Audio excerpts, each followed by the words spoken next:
Bismillahirrahmanirrahim. Ma'asyiral muslimin wal muslimat rahimani wa rahimakumullah. Alhamdulillah, malam ini kita bisa berjumpa kembali di Masjid Al-Khair. Semoga Allah subhanahu wa ta'ala senantiasa menjaga yang membangunnya, yang memakmurkannya, dan juga antum semua yang senantiasa hadir di majlis ilmu di masjid ini. Pembahasan pada malam hari ini kita akan mengambil ibrah dari qasasul Quran, kisah-kisah di dalam Al-Quranul Karim, di mana kita akan fokuskan pembahasan kita tentang hewan-hewan atau binatang sebagai pengantar pesan hidayah, atau mungkin sebaliknya pengantar pesan dari adab Allah subhanahu wa ta'ala. Pembahasan yang pertama, binatang yang kita akan bahas adalah al-khailu. Al-khailu artinya kuda. Disebutkan di dalam surah Sad ayat 30 sampai 40. Allah subhanahu wa ta'ala berfirman, wa wahabna li Dawud Sulaimana ni'mal abdu innahu awwab idh urida alaihi bil ashyi safinatu al jiyad faqala inni ahbabtu hubbal khairi an dhikri rabbi hatta tawarat bil hijab. Allah subhanahu wa ta'ala berfirman, dan ketika kami anugerahkan kepada Dawud seorang putra namanya Sulaiman, dan sebaik-baik hamba adalah orang yang bertobat kepada Allah azza wa jalla. Ketika Sulaiman alaihi salatu wassalam menikmati di waktu sore dengan kuda-kuda yang sangat indah, maka Sulaiman pun mengatakan, sesungguhnya aku lebih mencintai dunia dibandingkan mengingat Rabbku, sehingga kuda-kuda itu lenyap ke belakang bukit, ataupun ada yang memaknai tawarat bil hijab, sampai matahari tenggelam. Kisah ini ikhwatul fillah muliakan Allah azza wa jalla. Nabi Sulaiman alaihi salatu wassalam itu dicintakan dengan binatang namanya kuda. Sulaiman itu sangat suka berkuda. Bahkan dijelaskan Sulaiman memiliki kuda perang itu jumlahnya sampai 1000. Ada yang mengatakan 2000 kuda. Karena memang Sulaiman senang berjihad di jalan Allah subhanahu wa ta'ala. Nah, suatu ketika Sulaiman ini karena saking hobinya merawat kuda, saking senangnya dengan kuda-kuda itu, sampai akhirnya dia dilalaikan dari sholat. Karena kita tahu bahwa rukun Islam yang kita imani, syahadat, sholat, zakat, puasa, dan haji, itu semua dilakukan para nabi dan rasul. Akan tetapi caranya berbeda-beda. Cara sholatnya berbeda, cara puasanya berbeda, cara zakat pembagiannya berbeda, dan begitu seterusnya.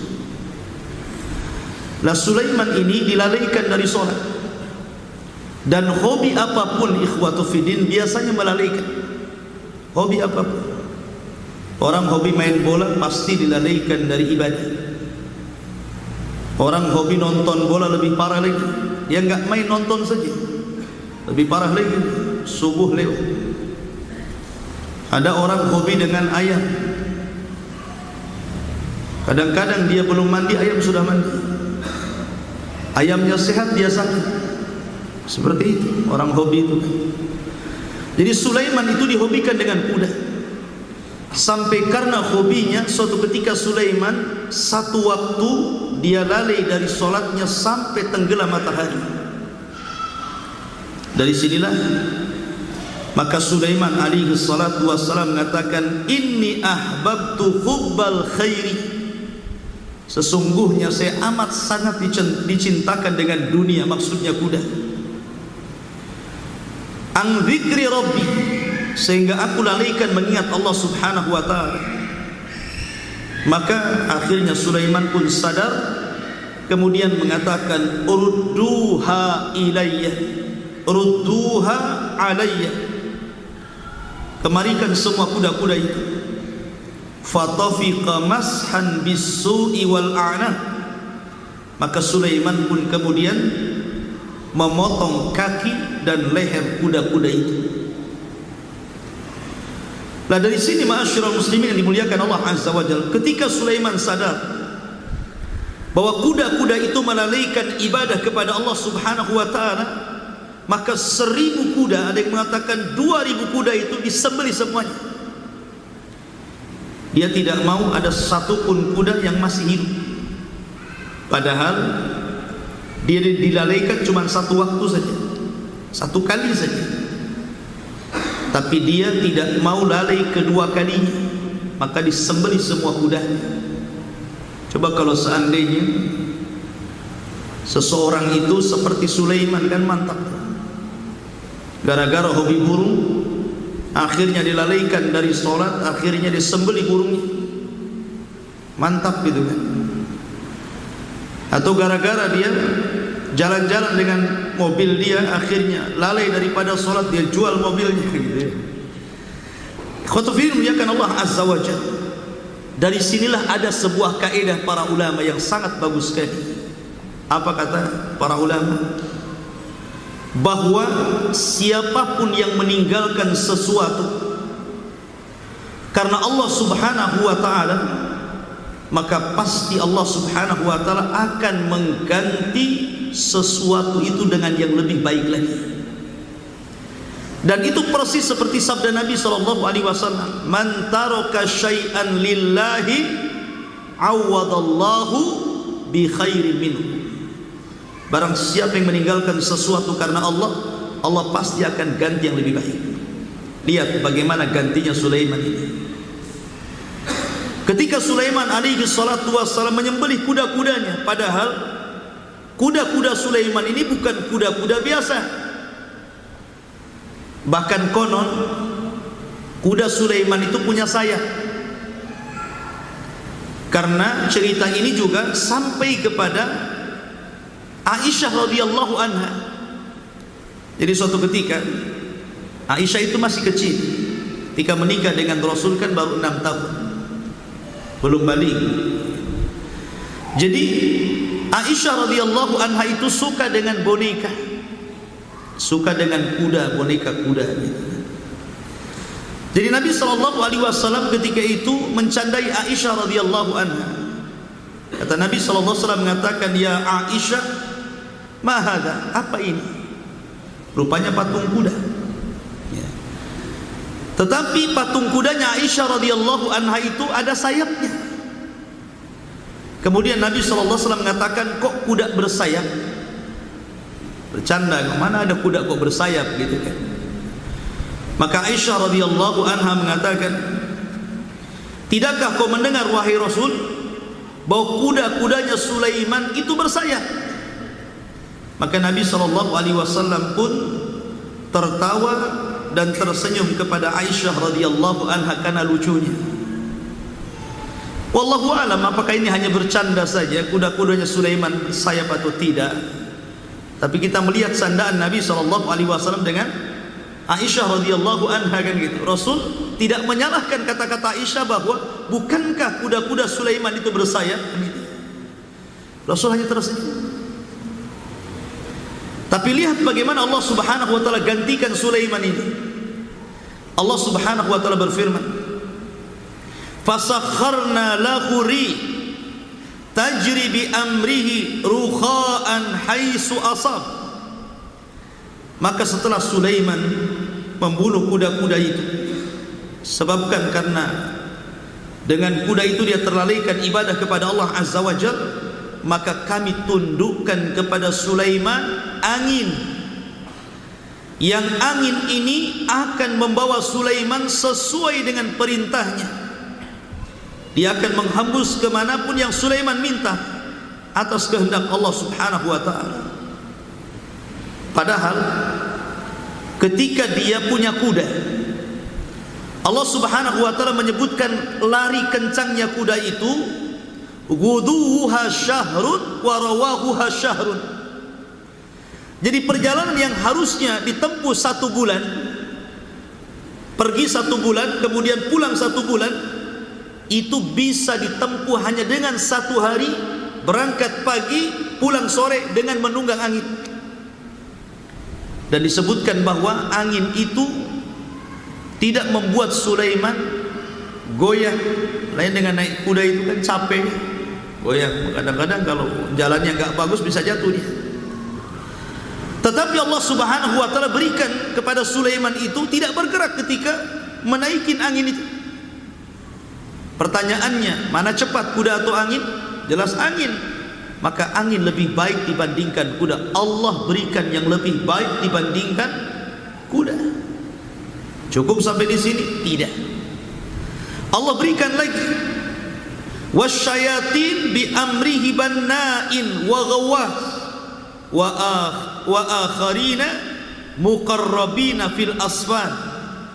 Dan juga Allah tundukkan jin-jin, setan-setan atas perintahnya, di mana mereka disuruh untuk membangun bangunan atau menyelam ke dalam air, atau sebagian yang membangkang, maka Sulaiman akan merantainya. 2, Allah berikan kepada Sulaiman karena Sulaiman sudah membunuh kuda-kudanya kan? Akhirnya Allah berikan 2 keistimewaan. Dari sini ma'asyiral muslimin, bahwa terkadang ini pesan dari kisah kuda ini, terkadang ada hal yang kita anggap baik padahal tidak baik di sisi Allah. Contoh umpamanya, ada orang yang bekerja di instansi yang di situ hasilnya riba. Riba haram tidak? Haram. Kemudian dia ingin keluar daripada pekerjaan itu karena sudah tahu hukumnya riba itu haram.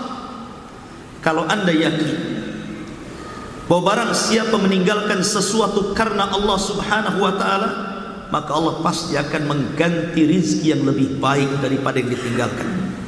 Itu pesan daripada kisah kuda ini.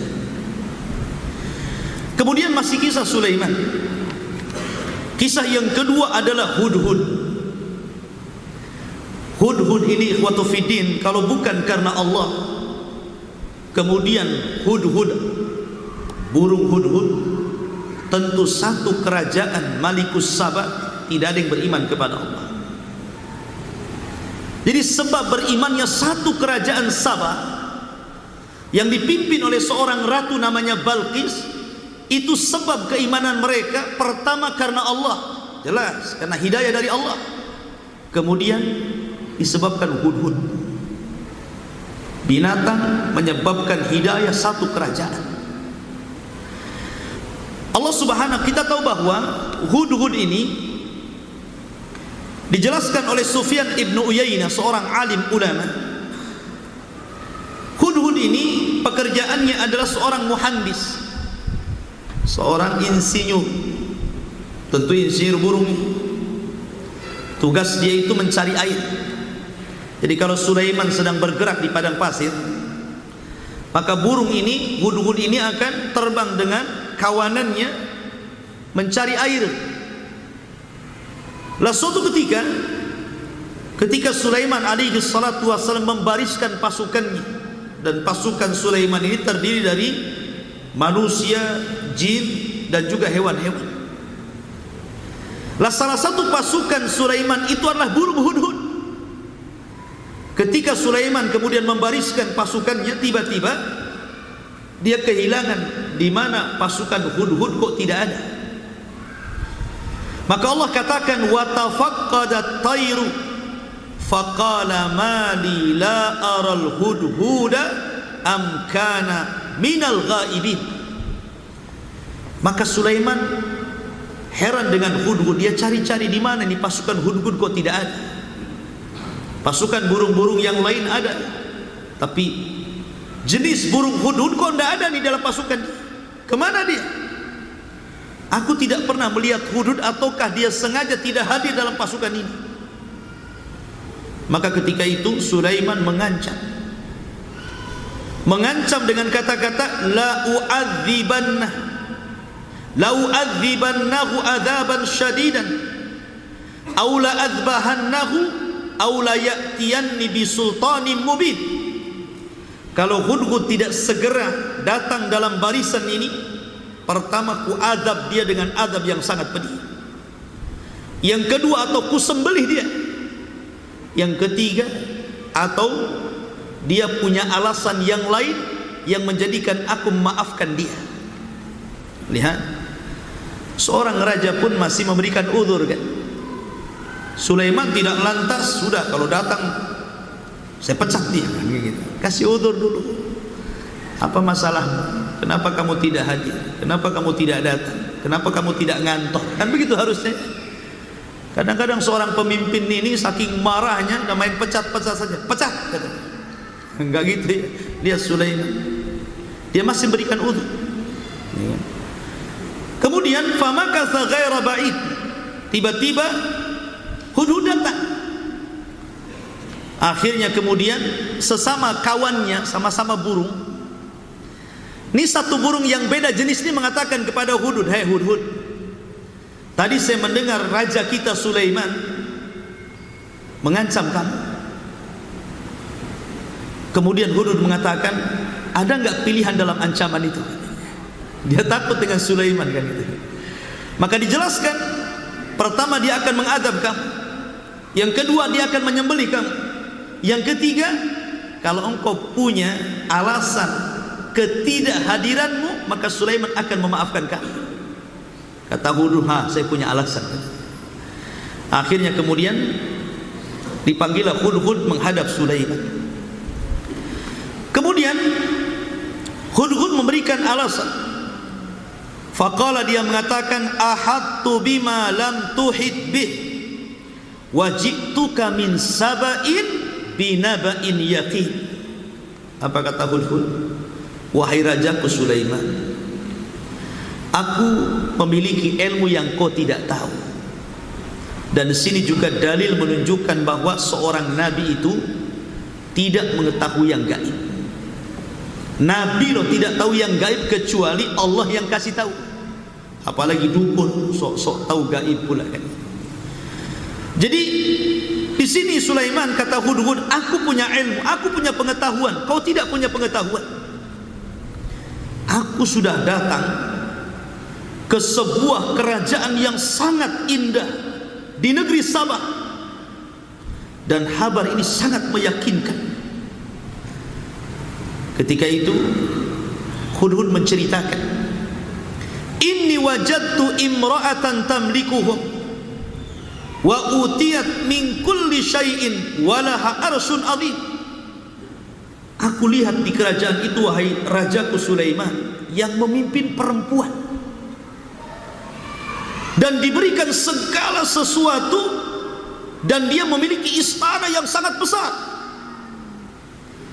Tetapi apa kata hudhud?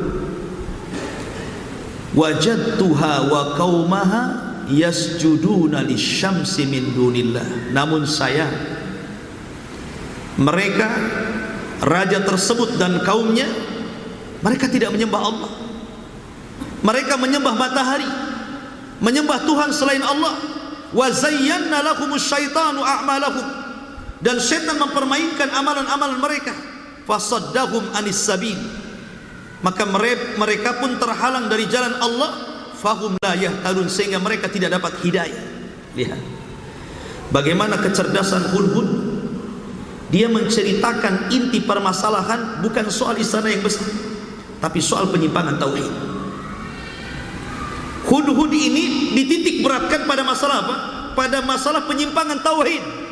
Dari sinilah sebab Hudhud mempermasalahkan masalah tauhidnya Ratu Balqis dan kaumnya, maka Rasul melarang tidak boleh membunuh Hudhud. Karena ada binatang-binatang yang tidak boleh dibunuh kan? Salah satunya Hudhud tidak boleh dibunuh. Karena dalam kisah Hudhud ini dia menekankan soal tauhid.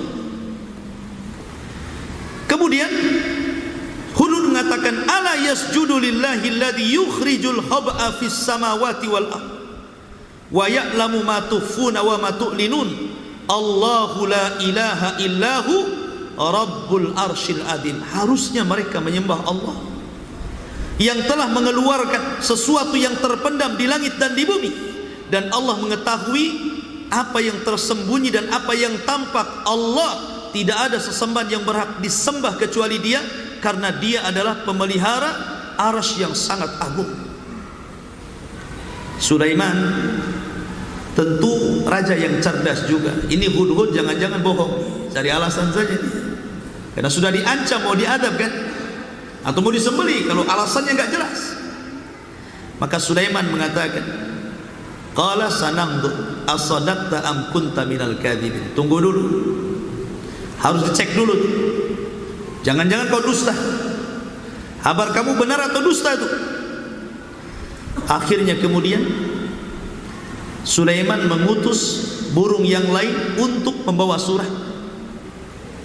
Idhab bi kitabi hadha, bawa surat ini kepada kerajaan itu.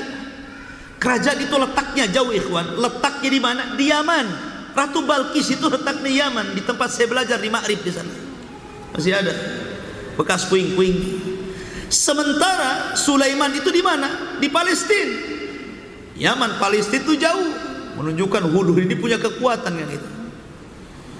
Ya, dan saya lihat burungnya itu kecil, Hudhud. Bau, dekat-dekat bau burung Hudhud itu, karena di Ma'rib banyak itu burung Hudhud itu, sama semut Sulaiman. Ya. Jadi ketika kemudian Sulaiman menyuruh untuk membawa risalah, membawa surat, bawalah surat ini kepada kerajaan itu, fa'alqihi ilaihi, berikan kepada mereka. Summa tawalla anhum, kemudian kau pergi, habis kau kasih surat pergi kamu. Fangdur madza yarji'un, saya ingin lihat kira-kira ketika mereka sudah membaca surat itu apa yang mereka akan lakukan. Maka berangkatlah burung yang lain membawa surat. Kemudian surat itu sampai di kerajaan Balqis dan dibaca ratunya. Ketika mendengar surat itu, maka ratunya kaget dan juga para penggawa ratunya itu. Akhirnya mereka mengadakan rapat besar. Ini ada surat. Ya. Qalat, maka sang ratu ketika mengadakan pertemuan besar bersama para kabinetnya itu, ya ayyuhal mala, inni ulqiya ilayya kitabun karim, innahu min Sulaiman wa innahu bismillahirrahmanirrahim, alla ta'lu alayya wa'tuni muslimin. Lihat isi suratnya, singkat padat, ya kan? Kata sang ratu, barusan aku mendapatkan surat yang mulia, dan surat itu berisi dari Sulaiman, bahwasannya dengan menyebut nama Allah yang maha penyayang lagi maha pengasih, datanglah kepadaku, jangan sombong, masuklah kau ke dalam Islam. Suratnya singkat padat ya. Akhirnya bingung, suruh menyerahkan kerajaannya ya. Akhirnya kemudian, karena ratu ini cerdas, dia mengatakan, ya ayyuhal mala aftuni fi amri, coba berikan fatwa kepada aku, apa yang harus aku lakukan. Ma kuntu qati'atan amran hatta tashhadun, saya enggak mungkin memutuskan sendiri, ayo bantu aku pikirkan ini. Maka para pembesar-pembesar Balqis ini yang jahil, mereka merasa sombong dengan kekuatan. Mereka mengatakan, qalu nahnu ulu quwwatin wa ulu ba'sin syadid wal amru ilaiki fangduri madza ta'muri. Tenang ratu, kita ini pasukannya kuat, kita punya kekuatan persenjataan yang lengkap, tetapi bagaimanapun keputusan tetap kepadamu, terserah, kami ikut perintah. Lihat sang Ratu Balqis mengatakan, qalat innal muluk idza dakhalu qaryatan afsaduha wa ja'alu a'izzata ahliha adillah wa kadzalika yaf'alun. Jangan, kalau kita perang, biasanya para raja itu kalau sudah menjajah sebuah negeri pasti akan merusaknya, sehingga orang-orang yang tadinya mulia jadi hina. Sudah gini saja, inni mursilatun ilaihim bihadiyatin fanadiratun bima yarji'ul mursalin. Sudah gini saja, kita kirim hadiah banyak-banyak. Kalau dia raja biasa pasti dia akan menerima tuh, kalau dia raja biasa saja. Tapi kalau dia bukan hanya raja tapi seorang rasul dan nabi, tentu akan lain masalahnya. Tapi lihat saja nanti, dikirimlah hadiah yang banyak oleh Ratu Balqis ini kepada Sulaiman. Ketika datang hadiah itu, falamma jaa Sulaiman qala atumiddunani bimalin fama atanillahu khairun mimma atakum bal antum bihadiyatikum tafrahun. Buat apa kalian bawa hadiah harta banyak kepadaku? Apa yang Allah berikan kepadaku lebih baik daripada yang kalian berikan kepadaku. Ambil sana. Sulaiman diberikan harta. Sulaiman sudah kaya, ya. Akhirnya kemudian mereka pun kembali, dan Sulaiman mengancam mereka, tetap suruh masuk Islam. Akhirnya kembalilah utusan Balqis ini kepada kerajaan Sabah, Malikus Sabah, dan memberitahu bahwa Sulaiman tidak mau hadiah. Mulai ketar-ketir tuh. Akhirnya Sulaiman tahu tuh, pasti akan ada utusan mereka kemari. Ini sudah masalah, mau perang masalahnya. Sulaiman sudah tidak mau dapat hadiah, otomatis yang ada perang kan, menyerah atau perang kan begitu, masuk Islam atau kusrah. Sulaiman tahu pasti mereka akan menyiapkan pasukan dan Balqis akan datang. Maka Sulaiman cerdas. Akhirnya Sulaiman mengumpulkan tentara-tentaranya dari kalangan jin. Di situ ada Ifrit, ya kan? Jin Ifrit. Kemudian juga ada para ulama-ulama Bani Israel. Kata Sulaiman, sebelum Balqis datang kemari, siapa di antara kalian yang sanggup memindahkan istana Balqis kemari? Kita pindahkan istananya itu, biar tahu dia. Akhirnya kemudian berdirilah jin Ifrit ini. Ifrit itu kalau dalam dunia jin itu nomor 2 setelah iblis. Iblis, Ifrit gitu kan, ya. Jadi kata Ifrit ini, qala Ifrit minal jin ana atika bihi qabla an taquma min maqami wa inni alaihi laqawiyyun amin. Tenang, saya yang akan memindahkan istana itu. Sebelum tuanku berdiri dari singgasanamu, istana itu sudah ada di sini.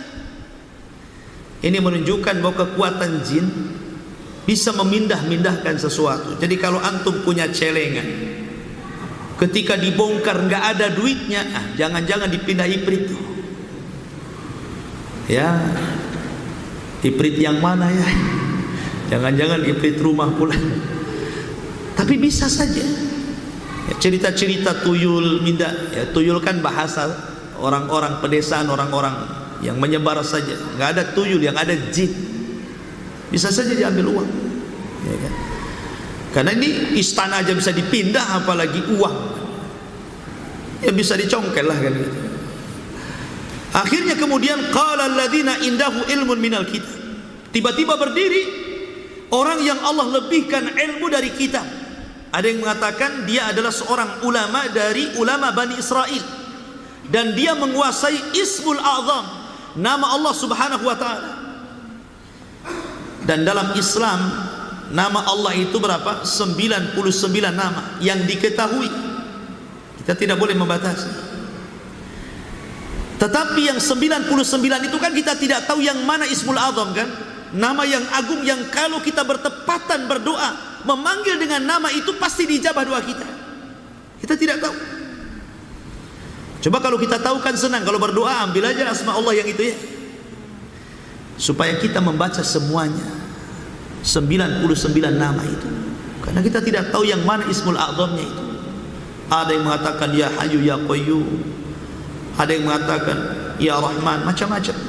Itu khilaf ulama. Tapi Aisyah radhiyallahu anha ketika menjelaskan tentang kenapa Lailatul Qadar itu disembunyikan, beliau menjawab, sebagaimana Allah sembunyikan Ismul A'zam, nama yang agung dalam nama-nama Allah, begitu juga Allah sembunyikan Lailatul Qadar di malam-malam ganjil supaya kita mencarinya. Lah, ulama ini menguasai Ismul A'zam, nama Allah yang sangat agung. Seperti kisahnya siapa? Bal'am bin Ba'urah. Itu kan menguasai Ismul A'zam, makanya doanya diijabah Allah. Tapi karena dia bermusuhan dengan Nabi Musa, akhirnya dicabut ilmunya, khasirat dunya wal akhirah, rugi dunia dan akhirat di akhir. Lah, ini ulama Bani Israil ini menguasai Ismul A'zam. Dia mengatakan, ana atika bihi qabla an yartad ilaika tarfuk. Sebelum kau kedipkan matamu wahai rajaku Sulaiman, istana sudah di sini. Lebih hebat lagi kan? Kalau Ifrit ini nunggu berdiri, ini belum lagi berkedip sudah datang istananya. Menunjukkan manusia lebih sakti sebenarnya dibandingkan jin. Ya. Akhirnya betul-betul didatangkan di istananya, belum berkedip sudah datang. Dari sini Sulaiman memuji Allah Subhanahu wa taala karena nikmat besar, bisa mindah-mindahin apa namanya istana orang loh ya. Udah capek bangun dipindah pula gitu kan. Makanya Sulaiman mengatakan, hadza min fadli rabbi liyabluwani aashkuru an akfur.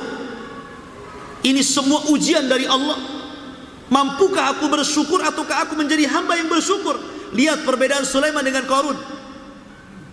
Ketika Allah Subhanahu wa taala berikan nikmat yang banyak kepada Qarun, kata Qarun apa? Hadza min ilmin indi. Ini semua karena pengetahuanku aku jadi kaya, katanya kan. Kufur Qarun. Tapi Sulaiman mengatakan ini semua ujian bagiku. Apakah aku bisa bersyukur ataukah justru aku orang yang kufur? Luar biasa. Akhirnya kemudian betul-betul istana itu didatangkan dan kisah yang masih banyak kisahnya. Secara singkat, akhirnya Balqis pun datang, kemudian masuk ke istananya. Ini rasanya istana saya, katanya. Ya memang istana dia kan gitu ya. Kemudian ketika masuk ke istana Sulaiman kan terbuat dari kaca itu. Di bawahnya ada air. Disangkanya air, akhirnya disingkapkan betisnya itu. Dari situ dia kaget, kok ada istana kayak gini. Makanya kemudian Ratu Balqis langsung dia mengatakan, aku beriman kepada Allah Subhanahu wa taala. Dia beriman. Dia langsung beriman kepada Allah Subhanahu wa taala karena melihat hal yang tidak pernah disangka sebelumnya. Dari sini akhirnya Balqis mengajak seluruh masyarakat Sabah beriman kepada Rabb Sulaiman, bertauhid kepada Allah. Dan setelah mereka beriman kepada Allah, maka kerajaan Sabah itu diberikan kemakmuran yang luar biasa.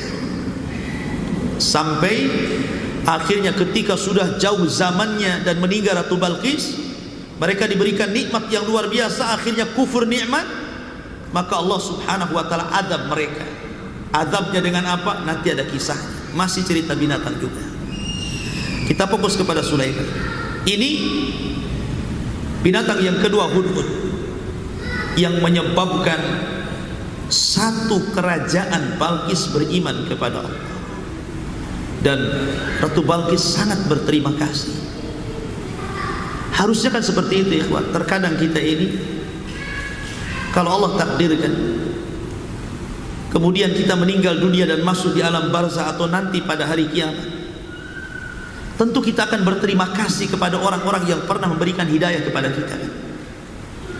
Tapi banyak orang-orang yang tadinya tidak kenal sunnah, kemudian dikenalkan oleh seseorang sunnah. Sudah kenal sunnah, yang mengenalkan dimusuhi dia. La haula wala quwata illa billah. Ada orang yang begitu. Ikhwan, nikmat ilmu, nikmat sunnah jauh dibandingkan nikmat harta. Kalau antum sukses gara-gara diberi modal, antum berterima kasih nggak kepada dia? Pasti berterima kasih. Gara-gara dia aku sukses dalam dunia. Ini sebatas dunia loh ya. Tapi ketika ada orang, mungkin antum dinasihati seorang ustadz ataupun kawan, akhirnya antum dapat hidayah. Yang tadinya ngaji jadi ngaji, yang tadinya sholat tidak sholat jadi sholat, yang tadinya tidak kenal sunnah jadi kenal sunnah. Ketika antum sudah rajin, sudah ini, ditahdir pula ustadznya loh, bayangkan. Ada orang nahdir ustadz? Ada banyak. Na'udzubillah. Baik, kemudian kisah yang ketiga. Namal. Namal itu semut. Masih kisah Sulaiman juga. Ma'asyiral muslimin dimuliakan Allah Azza wa Jalla. Ketika Sulaiman sedang mengadakan perjalanan jihad, kemudian melewati negeri Asqalan di Syam, dia lewat di sebuah lembah. Tentu apabila pasukan yang banyak bergerak dalam sebuah jihad, tentu tanah itu kan akan bergerak, ya kan? Dan semut-semut itu akan merasakan gerakannya dari kejauhan nih, ada pasukan besar nih. Akhirnya kemudian ketika pimpinan semut sedang lewat di jalan yang akan dilalui Sulaiman dan pasukannya, Allah katakan hatta idza atau ala wadin namlah, sehingga ketika mereka hampir mendekati lembah semut, dan ketika itu ada rombongan semut yang sedang melintasi jalan yang akan dilintasi Sulaiman, qalat namlatun, maka pimpinan semut mengatakan, ya ayyuhan namal udkhulu masakinakum la yakhtimannakum Sulaiman wa junuduhu wa hum la yash'urun. Apa kata ketua geng semut ini? Wahai semut-semut, masuklah kalian cepat ke lubang-lubang kalian, ke rumah-rumah kalian, karena sebentar lagi Sulaiman dan pasukan akan lewat di sini. Jangan sampai Sulaiman dan tentaranya menginjak kalian sementara mereka tidak sadar. Ya. Kalimat semut ini luar biasa ya, Pak. Semut tidak langsung suudzon pada Sulaiman, tetapi dia mengatakan wahum la yash'ur. Mereka menginjak kita ini karena mereka nggak tahu kita. Itulah maksudnya. Mungkin kalau mereka tahu, mungkin kita nggak akan diinjak, gitu maksudnya. Loh, semut loh menanamkan husnudzon, berbaik sangka kepada Sulaiman, gitu loh. Mereka menginjak kita itu karena mereka nggak tahu, gitu loh. Kita ini kadang-kadang mendahului suudzon sama orang kan, gitu ya. Husnudzon dulu, suudzon itu kalau terbukti. Ma'asyiral muslimin dimuliakan Allah Azza wa Jalla. Dari situlah Sulaiman kan peka tuh, dia tahu bahasa binatang. Sulaiman tahu bahasa binatang sampai suatu ketika ada kisah. Jadi dijelaskan dalam kisah Israiliyat, suatu ketika Sulaiman ini berjalan dengan pasukannya. Kemudian dia lewat di sebuah ladang, di situ ada orang yang sedang menggembala kambing. Sulaiman melirik kepada kambing, ibunya dan anaknya yang sedang berjalan. Tiba-tiba ibunya kambing ini sedang ngobrol dengan anaknya. Sulaiman tahu obrolannya itu. Kemudian Sulaiman mengatakan kepada pasukannya, kalian tahu nggak apa yang diucapkan ibu kambing itu kepada anaknya?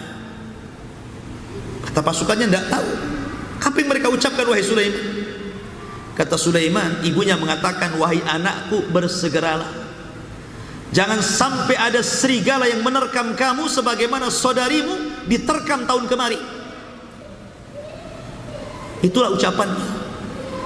Akhirnya Sulaiman bertanya kepada pemilik kambing itu, kamu pemilik kambing itu? Ya. Saya ingin tanya, ini anak kambing ini punya saudara enggak? Katanya pemilik kambing, ya, dia punya saudari, tapi dimakan serigala tahun kemarin. Benar ucapan Sulaiman. Dia tahu bahasa burung itu. Bahkan kisah yang lain juga dikisahkan. Jadi suatu ketika ada seorang wanita tua sedang mengendarai seekor unta. Lah, orang tua ini meletakkan keranjang, kan ada keranjang kayak di motor itu, ini keranjang satu, ini keranjang dua, kemudian ditaruh kayu di sini kan, diletakkan di punggungnya seperti itu keranjang. Cuman ketika diletakkan keranjang itu, untanya ngamuk, untanya itu mencak-mencak gitu kan. Padahal keranjang itu tidak berat, maksudnya bukan dia melebihkan bobot berat di atas unta, tidak. Bebannya itu ringan, tapi untanya malah kemudian kayaknya tidak enak gitu kan, kayak keberatan gitu. Sehingga Sulaiman mengatakan kepada pasukan, ini unta sedang berteriak-teriak bicara tuh. Kamu tahu gak dia ngomong apa? Kata unta itu, dia mengatakan, lepaskan keranjang itu karena ada paku di tengah yang menusuk punggungnya. Ceritanya gitu.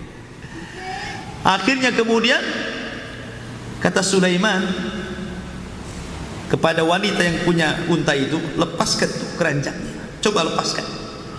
Akhirnya dilepaskan, baru unta itu sudah tidak bergerak-gerak lagi.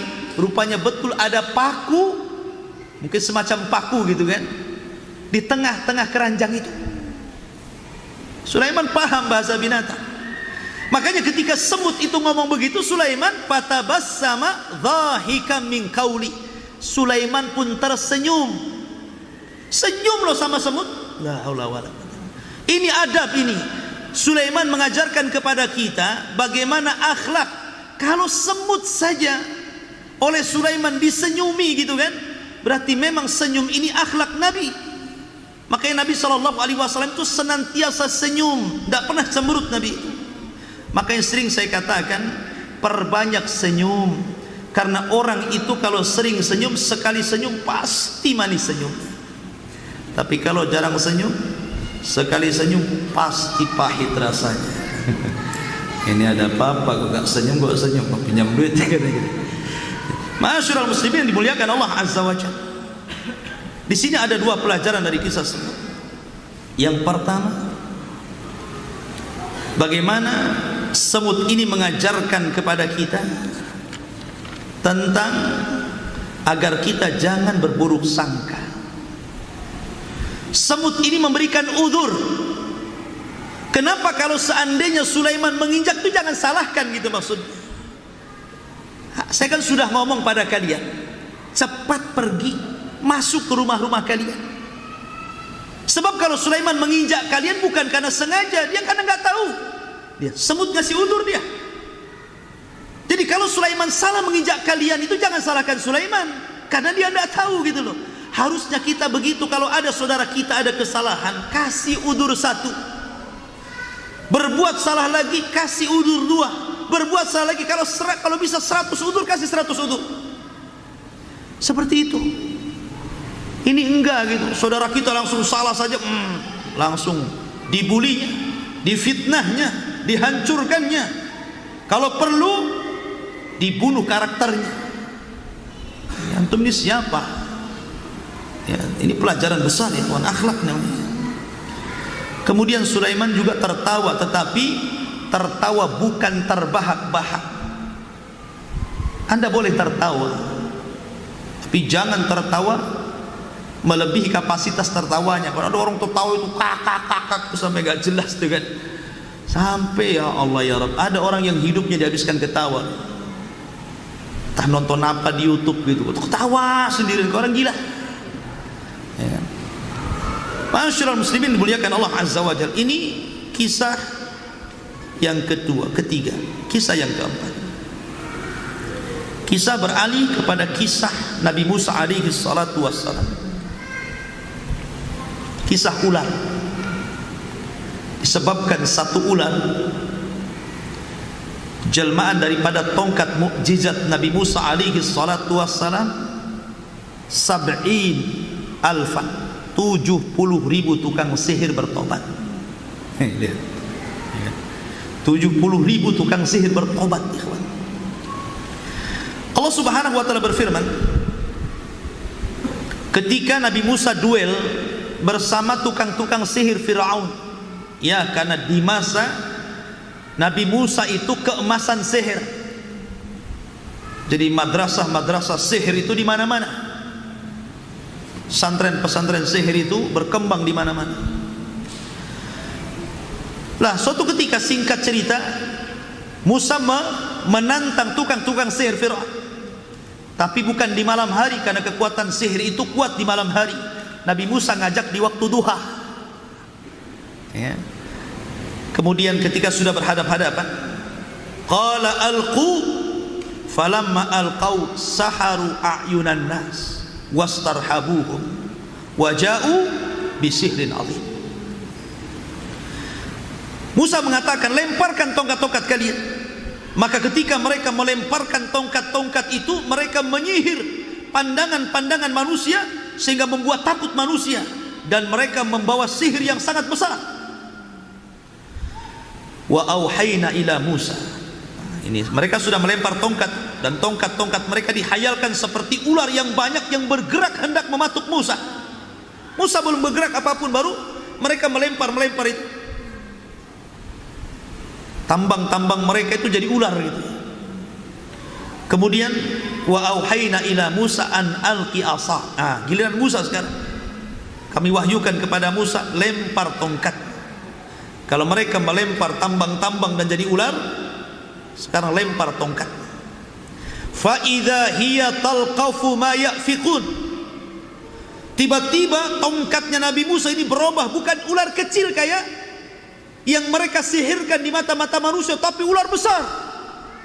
Tongkatnya kecil, setelah jadi ular jadi besar gitu kan ularnya. Dan ular itu bukan ular jadi-jadian, ular hakikat yang Allah Subhanahu wa taala ciptakan. Kan itu bukan sihir mukjizat. Kalau sihir memang tongkat seolah-olah jadi ular. Karena apa? Pandangan kita disihir.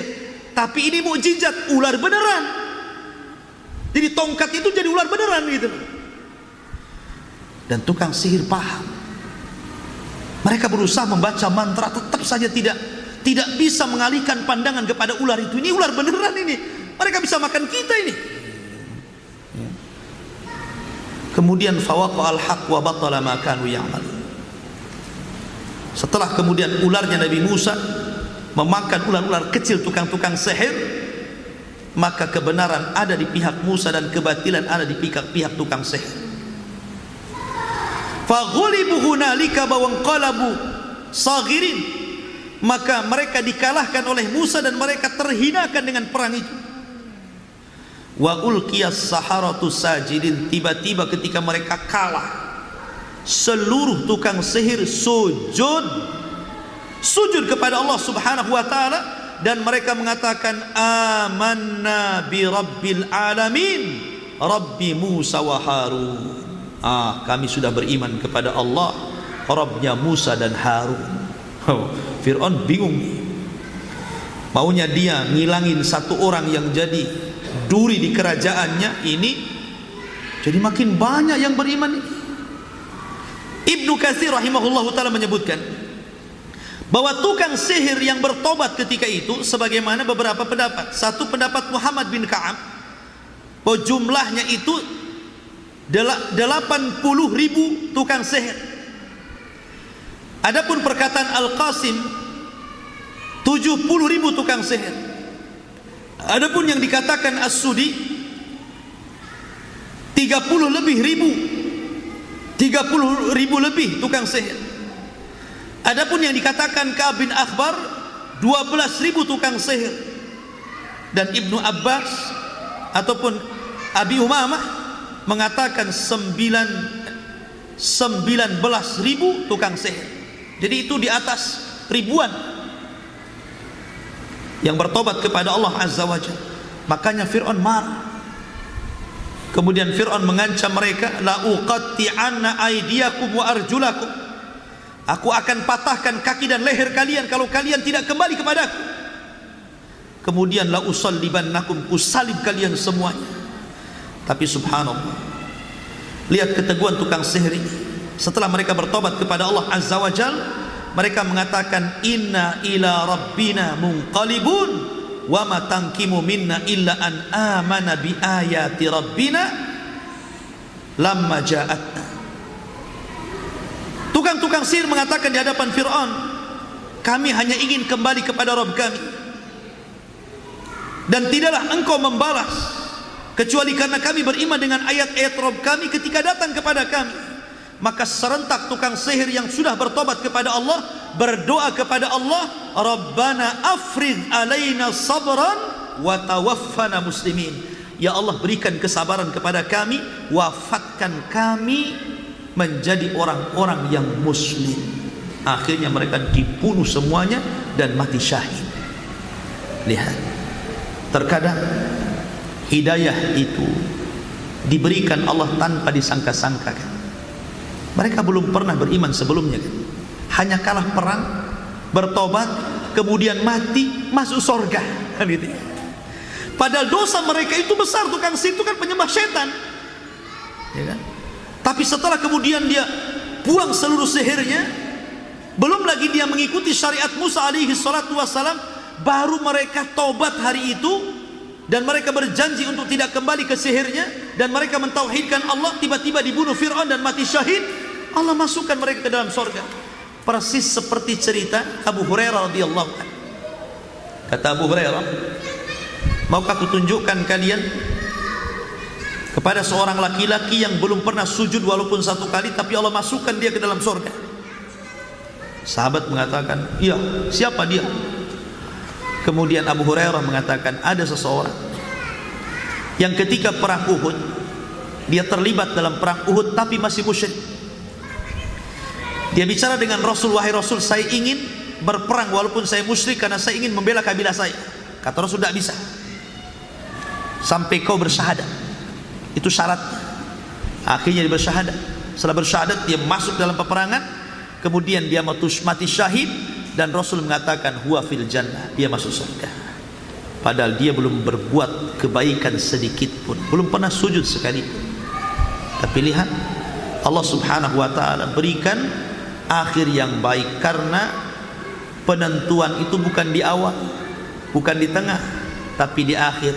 Rasul mengatakan al-a'mal bi khawatimiha, amal itu ditentukan akhirnya. Maka berdoalah kepada Allah agar kita husnul khatimah. Baik, ini binatang-binatang yang membawa pesan hidayah, ya. Tetapi ada juga binatang-binatang yang membawa pesan azab, kebalikannya, ya. Seperti kisah Ashabul Fil. Antum sering mendengar ya kisah Ashabul Fil. Ketika ada seorang raja dari Ethiopia, dulunya seorang panglima namanya Abrahatul Asram. Dia memimpin pasukan gajah. Setelah dia menaklukkan Nejron yang ada di Yaman, akhirnya menjadi penguasa Yaman. Hanya gara-gara ketika itu dia melihat kebiasaan orang Arab yang mengagungkan Ka'bah, kemudian dia ingin memalingkan Ka'bah dengan membuat gereja yang sangat megah. Tapi setelah jadi gereja itu tidak ada yang datang ke gerejanya.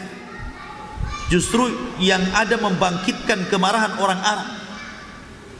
Akhirnya ada anak muda dari kabilah yang dekat dengan Ka'bah berjalan dari Mekah sampai ke Yaman Son'a, kemudian membuang kotoran di gerejanya Abraha dan menitipkan pesan, jangan harap kau bisa memalingkan Ka'bah, katanya, dari gerejamu.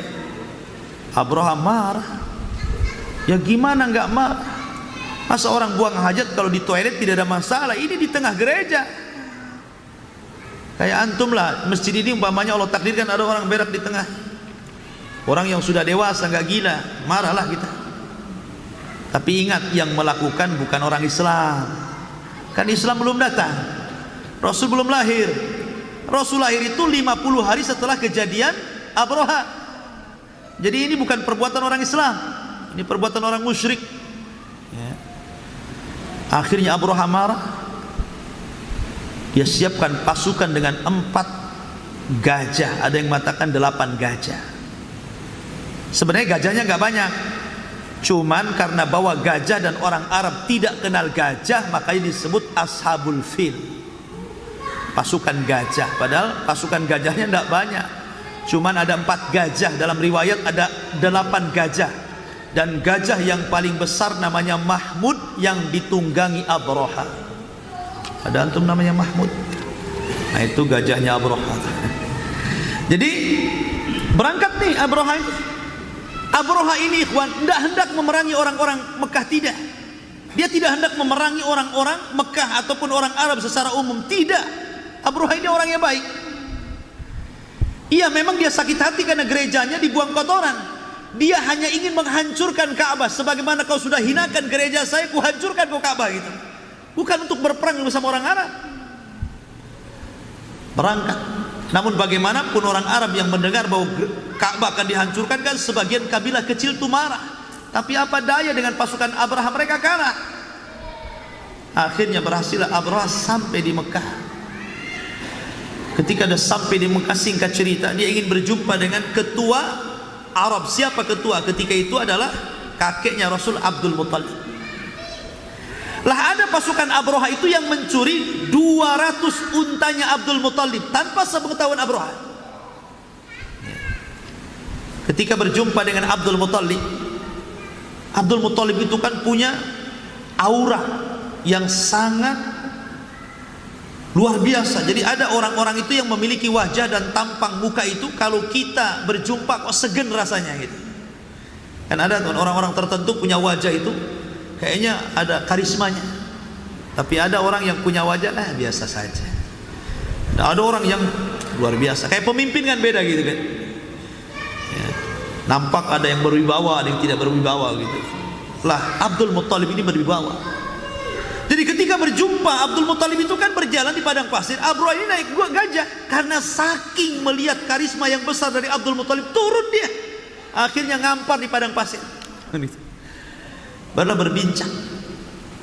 Yang pertama kali dibincangkan Abdul Muttalib, wahai Abroha, anak buahmu sudah mencuri 200 untaku, kembalikan. Ketika mendengar yang ditanyakan soal unta bukan soal Ka'bah, Abroha tertawa, kemudian hilang perasaan karismanya, udah nggak ada lagi. Kata Abroha, sudah kuhormati kamu, dikiranya ku akan bicara Ka'bah, bicara unta. Akhirnya Abroha naik lagi ke gajah yang nggak jadi. Tapi Abdul Muttalib dia punya jawaban diplomatis. Apa kata Abdul Muttalib? Adapun unta itu ada pemiliknya aku. Adapun Ka'bah ada pemiliknya sendiri, Arab Yahmi yang kelak akan melindunginya. Ka'bah bukan urusan saya, tapi unta urusan saya. Nah, gitu maksudnya. Akhirnya kemudian kata Abroha, kembalikan untanya. Kemudian Abdul Muttalib pergi membawa 200 untanya. Abroha melanjutkan perjalanan. Tapi ketika sampai di lembah Muhassir, untanya deprek, tidak mau menuju Ka'bah. Kalau diarahkan ke arah lain mau dia. Pamannya Ka'bah itu ke sana. Kalau diarahkan ke sana mau dia bangkit, ke sana mau, ke belakang. Kalau ke depan nggak mau dia. Ya, seolah-olah sudah dibisikkan sesuatu. Sampai marah Abroha, memukul-mukul dengan keras, gajahnya pun tidak mau bangkit juga. Sampai ketika kemarahan memuncak, tiba-tiba langit gelap. Mereka pun melihat ke atas, rupanya sudah gelap. Bukan karena awan membawa hujan, tidak, tapi langit dipenuhi ababil, burung laut yang hitam. Penuh langit itu dengan burung laut, sehingga menghalangi cahaya matahari, menghalangi cahaya awan putih, sehingga menjadi gelap gulita. Rupanya ketika itu Allah Subhanahu wa ta'ala wahyukan kepada setiap satu burung ababil membawa 3 batu, 2 di tangan, 1 di paruhnya. Maka Allah berikan kekuatan melempar burung ababil, sehingga Allah ketika menjelaskan bagaimana kondisi Abroha setelah mendapatkan lemparan batu burung ababil itu, ka'asfin ma'kul, seperti daun yang dimakan ulat. Antum tahu daun kalau dimakan ulat kan bolong-bolong. Nah, seperti itu kena tembakannya. Dan yang selamat, mereka pun tidak selamat. Abroha sempat diselamatkan sampai di Son'a dia meninggal dunia. Lihat, terkadang binatang itu menjadi pesan adab. Ya. Atau kisah tadi Ashabus Sabti. Kisah Ashabus Sabti itu kisah orang-orang Yahudi yang tinggal di pesisir pantai. Mereka diuji oleh Allah Azza wa Jalla untuk memuliakan hari Sabtu, tapi mereka tidak memuliakannya karena mereka diberikan ujian. Kan rata-rata mereka itu pencahariannya cari ikan. Kalau di hari yang lain ikannya nggak nampak, giliran hari Sabtu ikannya muncul, terbang-terbang pula ikannya itu. Padahal mereka dilarang cari ikan di hari Sabtu, karena Yahudi mengagungkan hari Sabtu, Nasrani hari Minggu, dan Islam hari Jumat. Tidak boleh, hari Sabtu khusus ibadah. Maka sebagian mereka membuat khilah, yukhadi'una Allah walladzina amanu, hendak menipu Allah dan orang-orang yang beriman. Caranya gimana? Akhirnya dia mencoba pasang jaring hari Jumat, supaya ikan-ikan di hari Jumat masuk ke jaring, dipanennya hari Minggu. Pandai itu, pandai itu. Jadi masangnya itu hari Jumat, tapi untuk ikan hari Sabtu dipanennya hari Minggu. Khilah, ikhwan, mau menipu Allah dan orang-orang yang beriman. Akhirnya berjalanlah seperti itu. Rupanya apa yang dikhawatirkan kalau mereka melanggar hari Sabtu, kok nggak turun-turun azab tuh.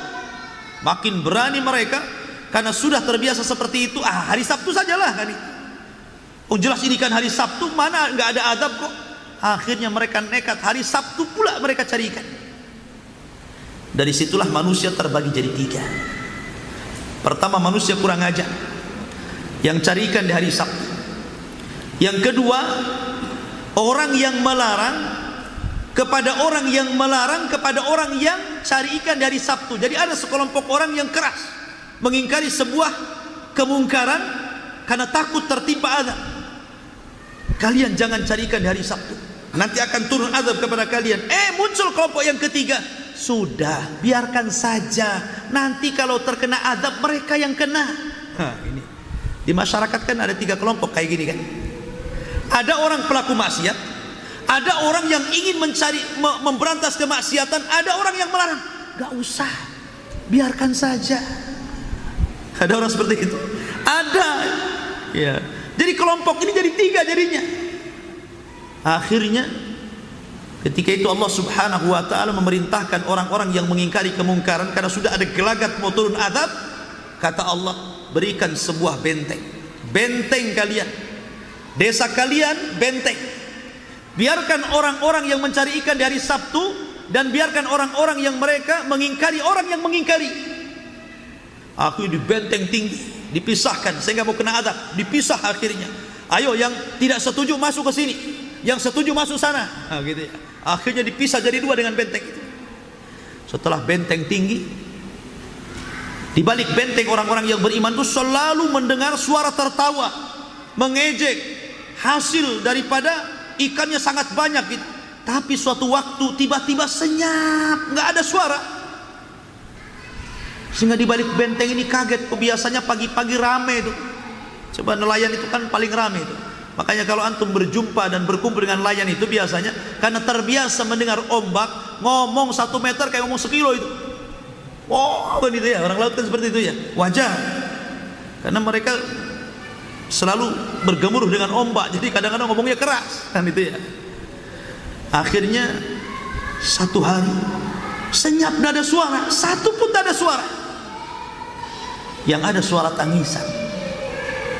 Rupanya ketika diintai, rupanya tidak ada manusia, yang ada 2 binatang, kera dan babi. Rupanya orang-orang yang mencari ikan di hari Sabtu, Allah kutuk mereka jadi kera. Sehingga Allah Subhanahu wa ta'ala berfirman di dalam Al-Quranul Karim tentang masalah itu kan. Kunu qiradatan khasi, jadilah kalian kera yang dihinakan. Ini orang-orang yang cari ikan dari Sabtu, dan orang-orang yang mencegah kemungkaran, mereka jadi babi. Lihat. Makanya ikhwan, jangan jadi orang yang menjadikan antum pelaku maksiat atau melarang orang yang melarang maksiat. Jangan dilarang kalau ada orang yang melarang kemaksiatan. Sudah akhi, biarkan saja. Loh, antum kok kemungkaran kok dibiarkan saja? Jangan. Ya kan? Justru antum doakan ketika antum tidak bisa mengingkari kemungkaran dengan kekuasaan, dengan lisan. Ketiga, tidak bisa dengan lisan, dengan hati. Doakan hidayah walaupun selemah-lemahnya iman, itu maksudnya. Ya. Ini kera dan babi menjadi pesan azab. Ma'asyiral muslimin yang dimuliakan Allah Azza wa Jalla. Kemudian juga kisah pemilik dua kebun, dan itu lanjutan daripada kisah Malikus Saba, kisah kerajaan Ratu Balkis tadi. Jadi ketika Ratu Balkis ini sudah beriman, sampai kepada beberapa generasi setelahnya, setelah dia meninggal ada beberapa generasi ke bawahnya, itu masih beriman kepada Allah, sehingga negeri Yaman itu menjadi negeri baldatun thayyibatun wa rabbun ghafur, negeri yang baik, negeri yang sangat indah, negeri yang gemah rifah loh jenawi gitu ya bahasa kitanya, negeri yang luar biasa. Sampai kebun-kebunnya itu semua buah-buahan ada di kebun itu. Jadi kalau orang hendak memetik kebun itu, buah-buahan tidak perlu dipetik, bawa keranjang, letakkan di kepala, masuk ke kebun, keluar sudah penuh. Enak nggak? Ya, tidak perlu antum harus berperang dengan semut rangrang, semut rangrang. Kalau mau ngunduh mangga itu harus perang dulu sama semut-semut merah. Tidak perlu, nggak ada semut, nggak ada ulat, nggak ada lalat. Betul-betul itu bersih kebun itu, nggak ada hasyarat, tidak ada hasyarat. Hasyarat itu binatang-binatang kecil, kecoa kaki 2000 itu tidak ada. Ya. Jadi betul-betul tidak ada hasyarat. Kebun itu tidak ada sama sekali binatang kecilnya. Memang kayak surga betulan. Maka disebut ashabul jannataini, pemilik dua jannah, dua surga. Maksudnya dua kebun itu. Itu disebutkan dalam surah Al-Kahfi. Tapi karena mereka kufur dengan nikmat Allah lah, aliran yang mengaliri mereka itu berasal dari Sad, dari bendungan yang ada di kota Ma'rib, yang ada di Ma'rib. Tempat saya belajar itu ada bendungan Ma'rib namanya. Kalau sekarang kan bendungannya kan di tembok gitu. Kalau zaman dulu kan nggak ada tembok, ya pakai kayu-kayu yang besar-besar itu kan, pakai kayu-kayu yang besar itu bendungannya. Di sini Allah Subhanahu wa taala utus dua tikus tapi segede kucing. Ya. Tikus segede kucing, bayangkan. Ada tikus segede kucing? Ada ya, tikus kota biasanya. Biasanya ditangkap pula dibuat bakso pula. Bakso tikus, cap sapi gitu ya. Ya. Ikhwatu fillah muliakan Allah Azza wa Jalla. Jadi ini diutus tikus-tikus yang besarnya segede kucing itu, dan dia sanggup menggerogoti kayu yang tidak sanggup diangkat orang banyak. Akhirnya mulailah keropos tuh kayu-kayu itu. Kemudian bendungan mulai roboh. Akhirnya kemudian apa yang terjadi? Bendungan itu roboh, maka menjadi banjir yang sangat besar, meluluh lantakkan seluruh perkebunan yang seperti sorga kembali menjadi padang pasir, sehingga tidak ada yang tumbuh kecuali 3 pohon, itu pun buahnya nggak dimakan. Aslin khamtin wa syai'in min sidrin qalil. Kalau mengatakan pohon asal, pohon khamtin dan pohon bidara, itu pun berduri bidara itu, buahnya kecil, ya kan? Lihat, akhirnya mereka pun terkena bencana alam. Banyak orang mati karena banjir di mana-mana, banyak orang mati. Dari sinilah permulaan 2 kabilah besar dari Yaman kemudian hijrah meminta suaka sampai kemudian di Madinah. Yang setelah beratus-ratus tahun mereka tinggal di Madinah, maka 2 kabilah ini belakangan menjadi Ansar. Karena Ansar itu dari kabilah Khazraj dan Aus yang nenek moyangnya adalah pencari suaka, karena terkena bencana alam bendungan Ma'rib ketika itu pecah dan meluluhlantakkan desa dan perkebunan mereka, disulap menjadi padang pasir lagi. Lihat, gara-gara tikus. Makanya tikus itu harus dibunuh. Rasul mengatakan termasuk fawasik, tikus itu binatang fasik. Antum kalau lihat tikus, lihat maling, ambil gagang sapu, kejar sampai dapat. Ya. Karena itu binatang yang wajib dibunuh. Ada binatang yang tidak wajib dibunuh, tidak boleh bahkan haram dibunuh. Ada binatang yang wajib dibunuh, salah satunya tikus, ya, wajib dibunuh. Kemudian yang selanjutnya adalah wazag. Antum tahu wazag? Wazag itu cicak ataupun tokek bahasa kitanya, ya. Dahulu di zaman Nabi Ibrahim alaihi salatu wasallam, dan itu disebutkan di dalam Sahih Bukhari dari Ummu Syuraik radhiyallahu anha, Nabi memerintahkan untuk membunuh wazag, membunuh tokek, membunuh cicak. Kenapa? Alasannya karena dia yang meniup-niupkan api ketika Namrud menyalakan untuk membakar Ibrahim. Bahkan dalam riwayat seluruh binatang berusaha untuk memadamkan api kecuali cicak, kurang ajar. Malah ditiup-tiupnya pula dia. Besar, besar, besar. Mati Ibrahim, mati Ibrahim. Akhirnya karena dia sudah mengikut untuk membakar Ibrahim dengan cara menyala-nyalakan api, maka dia pun dihukum, dia dibunuh sampai ke anak turunannya. Tapi bukan berarti kemudian karena dosa bapaknya anak keturunannya kena gitu, ya. Tidak, ini sejarah seperti itu. Jadi kita disuruh untuk membunuh cicak, membunuh toke. Ya kayak tadi, kalau antum melihat cicak kayak lihat tikus, ambil sapu kejar. Tapi jangan bohlam yang antum pukul cicaknya, karena cicak ini wajib dibunuh, wazak. Kalau bapaknya cicak toke, jangan dirawat. Ada pula toke harga 1 miliar. Toke apa itu? Ya kan? Suruh dibunuh malah dirawat pula, kan? Masuk di akal orang. Baik. Maka wazag pun ikut-ikut dalam mengadab Ibrahim alaihi salatu wassalam. Kemudian juga ada binatang namanya nagof. Nagof. Nagof itu belatung. Dan kalau kita cerita belatung, cerita ulat, nagof, berarti kita diingatkan dengan kisah Ya'juj dan Ma'juj. Ya'juj Ma'juj itu tidak bisa diperangi. Rasul yang ngomong, mereka tidak bisa diperangi, tidak bisa dibunuh. Bukan tidak bisa mati, karena saking banyaknya. Coba seandainya antum dikeroyok 100 orang, antum dikeroyok 100 orang sama anak SMP, semua berpentungan, menang apa kalah antum? Pasti kalah antum. Lah ini yang antum lawan itu 999 orang. Karena jumlah Ya'juj dan Ma'juj itu satu dari kita berbanding 999 dari mereka Ya'juj dan Ma'juj. Gimana kita bisa melawan pasukan yang sangat besar ini? Makanya tidak bisa diperangi.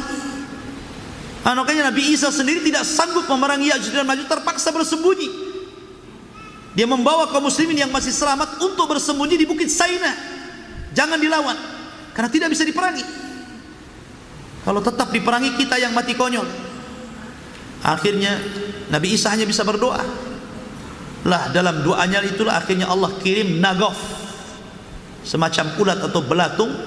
Ketika mereka sedang tertidur pulas, belatung itu masuk di tengkuknya sini, menggigit tengkuknya dan masuk ke dalam kepalanya. Ketika satu orang merasa sakit dengan gigitan itu dan mati, seperti antum mematikan gardu listrik. Satu listrik mati, semua mati. Di mana gardunya? Di sini. Kan kalau satu gardu yang mati kan semua rumah ikut mati kan? Seperti itulah matinya Ya'juj Ma'juj. Satu mati, seketika semua mati. Kayak satu nyawa saja. Ya, ini pun sebagai pesan daripada azab.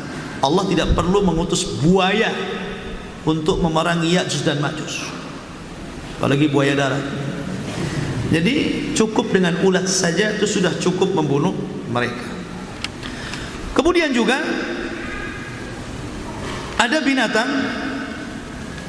yang menjadi pesan adab, diantaranya adalah al-jarad, belalang, wal kummal dan kutu, wad difda, bahasa kerennya cebong.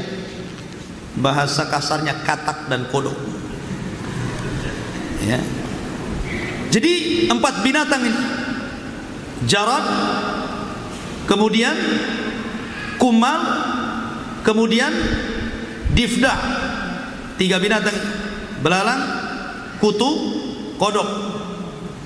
Allah katakan dalam Al-Quran, fa arsalna alaihim tufan wal jarad wal kumal wad dafadi' wad dam ayatun mufassilatun fastakbaru wa kanu qauman mujrimin. Ketika Fir'aun mereka inad, tidak mau diajak untuk ke jalan Allah oleh Musa dan Harun, maka mereka mendapatkan azab Allah. Dikirimnya yang pertama jarad, di mana-mana belalang, di mana-mana belalang. Kemudian setelah belalang hilang, di mana-mana kutu. Setelah kutu hilang, di mana-mana, bukan cebongnya, di mana-mana katak, kodok, di mana-mana. Ya, mau makan gitu kan, nengok, tahu-tahu kodok, bukan nasi. Buka kulkas kodok, semua kodok gitu kan. Mau tidur di bawah bantal kodok lagi, tidur sama kodok. La ilaha illallah. Itu memang luar biasa, itu azab kepada Fir'aun dan pengikutnya. Ya, Allah Subhanahu wa taala ketika mengadab seperti itu.